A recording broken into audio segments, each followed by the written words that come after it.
नमस्कार. मी ॲडव्होकेट चारुचंद्र भिडे.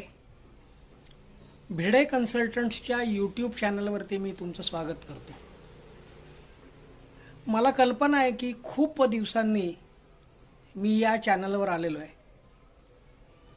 पण आता माझा विचार आहे, माझे प्रयत्न आहेत आणि माझी तयारी देखील चालली आहे की वारंवार म्हणजे सुमारे आठवड्यातनं एकदा तरी ह्या चॅनलमध्ये येऊन आपल्याशी काही गोष्टी कराव्यात.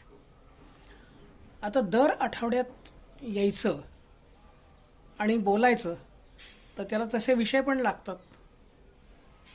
पण GSTमध्ये ती सोय सरकारनेच केलेली असते, कारण या कायद्यामध्ये इतके वेळा बदल होत असतात की सतत काही ना काही चर्चा करण्यासाठी, समजावून सांगण्यासाठी सरकारच उपलब्ध करून देतं. आता हे काय असतं तर या कायद्यामध्ये, कार्यपद्धतीमध्ये वेळोवेळी काही नियम किंवा काही गोष्टी बदलल्या जातात. त्या गोष्टी काही वेळा सांगून सवरून बदलल्या जातात आणि काही वेळा नकळतपणे पण बदलल्या जातात. सांगून सवरून म्हणजे एखाद्या विषयावरती नोटिफिकेशन म्हणजे अधिसूचना प्रकाशित करायची किंवा सर्क्युलर म्हणजे परिपत्रक काढायचं आणि त्याच्यात सांगायचं की ह्या तारखेपासून ह्या विषयामध्ये असा बदल करण्यात आलेला आहे. काही वेळा मूळ कायद्यामध्ये जे असतं पण त्याला असं म्हटलेलं असतं की ह्या विषयीचा निर्णय नंतर घेतला जाईल किंवा संबंधित अधिकारी याच्याबद्दल निर्णय घेऊ शकतील असं असतं. त्यावेळी काही प्रकाशन वगैरे करून ते सगळ्यांना सांगण्याची सरकारला आवश्यकता वाटत नाही. कार्यपद्धतीमध्ये बदल केला की तो बदल होतो. आता या ज्या वारंवार बदलाच्या अधिसूचना किंवा बदल केले जातात त्यातले बहुतेक म्हणतो मी, हे सरकारच्या भल्यासाठी असतात. फारच थोडे हे करदात्याच्या कल्याणासाठी असतात. म्हणजे त्याच्यात काही सवलती असतात किंवा काही मुदतवाढ दिलेली असते, पण हे फार कमी. बाकीचं सरकारच्याच भल्यासाठी असतं आणि माझ्यासारख्या माणसाच्या भल्यासाठी, कारण त्याला त्या निमित्ताने विषय मिळतो. आता हे सांगण्याचं कारण असं की नुकताच GSTमधल्या कार्यपद्धतीमध्ये एक बदल झाला की जो कुठे जाहीर रीतीने सांगितला गेला नाही आहे. झालं असं की माझे सहकारी, भिडे कन्सल्टंट्समधले माझे सहकारी श्री सुधीर भट 3-4 दिवसांपूर्वी म्हणजे 7-8 तारखेला मेच्या एका क्लायंटचं GSTR1 हे रिटर्न भरण्याची तयारी करून त्यांनी जेवढ्याची विक्री केलेली आहे तेवढी सगळी देयकं म्हणजे सगळी सेल्स इन्व्हॉइसेस ते मांडत होते कॉम्प्युटरवरती. बरोबर 1500 इन्व्हॉइसेस मांडल्यानंतर त्यांनी त्याचं परिशीलन केलं तेव्हा लक्षात आलं की नाही, याच्यातली 5 इन्व्हॉइसेस घेतली नाहीत कॉम्प्युटरने किंवा आपण टाकली नाहीत का काय असं त्यांना वाटलं. पण नाही, ते तर तपासलं तर 1500च्या 1500 त्यांनी टाकली होती. मग दुसऱ्या पद्धतीने तपासल्यानंतर त्यांच्या लक्षात आलं की अरे, एक यादी कॉम्प्युटरने दिलेली आहे आणि त्याच्यात सांगितलं की ह्या 5 इन्व्हॉइसेसमध्ये गडबड आहे. मग ती काय गडबड आहे हे शोधल्यावर असं लक्षात आलं की ह्या मंडळींची नोंदणी, यांचं रजिस्ट्रेशन हे तुर्तास रद्द झालेलं आहे.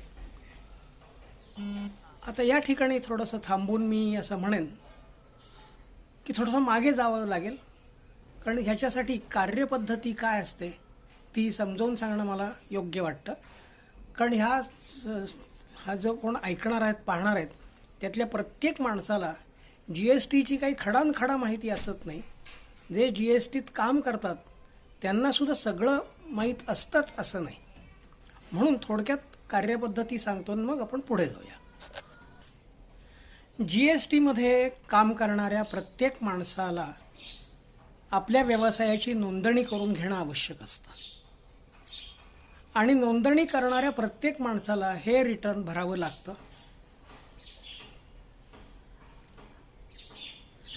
ते रिटर्न भरल्यानंतर किंवा भरत असताना याच्यामध्ये गिऱ्हाईकांचे 2 प्रकार सांगितलेले आहेत. एक म्हणजे तुमची गिऱ्हाईकं, तुमचे ग्राहक, कस्टमर्स हे बिझनेसमॅन असले पाहिजेत, व्यावसायिक असले पाहिजेत, व्यावसायिक असतात, किंवा दुसरे जे उपभोक्ते असतात, तुम्ही दिलेल्या सेवा किंवा तुम्ही दिलेल्या वस्तू ते वापरतात. त्यांना काही नोंदणीची गरज नसते. ह्याच्यात आणखीन एक प्रकार असा असतो की काही व्यावसायिक असतात, व्यापारी असतात, ते छोटे असतात, त्यांची उलाढालच खूप कमी असते, त्याच्यामुळे त्यांना नोंदणी बंधनकारक नसते, तर ते नोंदणी करत नाहीत. अशा लोकांना सुद्धा मग कन्झ्युमर म्हणूनच गृहीत धरलं जातं आणि बिझनेसला केलेला इन्व्हॉइस किंवा 2 व्यावसायिकांमध्ये झालेला व्यवहार याला B2B असं म्हणतात. आणि कन्झ्युमर जे उपभोक्ता किंवा नोंदणी नसलेला व्यापारी यांच्यात आणि व्यावसायिकात झालेला जो व्यवहार असतो त्याला B2C म्हणजे बिझनेस टू कन्झ्युमर. आधीचा बिझनेस टू बिझनेस आणि दुसरा बिझनेस टू कन्झ्युमर असा असतो.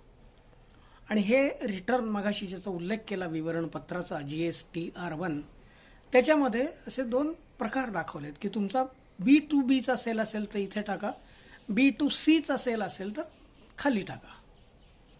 आता हे का करायचं तर त्यातला जो B2B असतो ते खरेदी करणारा माणूस असतो, त्यांनी केलेल्या खरेदीवरती जो टॅक्स भरलेला असेल तेवढ्या रकमेचा परतावा म्हणजे इनपुट टॅक्स क्रेडिट मिळतं. कन्झ्युमरला तो काही विषयच नसतो आणि लहान व्यापारी नोंदणी न केल्यामुळे त्यांनाही हा फायदा होत नाही. आता असं करत असताना काय झालं आता भटसाहेबांच्या बाबतीमध्ये की त्यांनी ज्यावेळी बघितलं की ही 5 इन्व्हॉइसेस त्याची नोंदणी रद्द झालेली आहे असं पुढे गेल्यावर कळलं. आता नोंदणी का रद्द झाली तर वेगवेगळे कारण आहेत. तर 2 त्याच्यातली कारणं अशी मी सांगू शकेन की एखाद्याचं उलाढालच कमी झाली, टर्नओव्हर खूप खाली गेला, आत्ताच्या पार्श्वभूमीवर असं झालेलं आहे, तर तो माणूस म्हणतो की मला काही आता या GSTच्या भानगडीत पडायचं नाही, तो आपलं रजिस्ट्रेशन रद्द करतो. पण दुसरा प्रकार असतो की GSTमध्ये असं एक सांगितलेलं आहे की नोंदणी करणाऱ्या माणसानी जर सलग 6 महिने आपलं रिटर्न भरलं नाही, मग ते महिन्याला भरायचं असेल तर 6 रिटर्न्स, वर्षाला त्रैमासिक भरायचं असेल क्वार्टरली तर 2 रिटर्न्स, अशी सलग 6 महिने जर त्यांनी रिटर्न भरलं नाही तर त्याचं संबंधित अधिकारी त्याचं रजिस्ट्रेशन बरखास्त करतो, सस्पेंड करतो.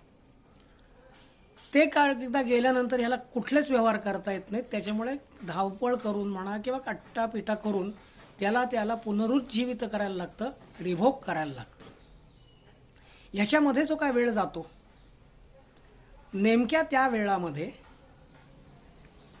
जर संबंधित माणसांनी विक्री केली आहे, त्याला B2B म्हणून गृहीत धरला आहे, तर कॉम्प्युटर सिस्टीम ते स्वीकारत नाही.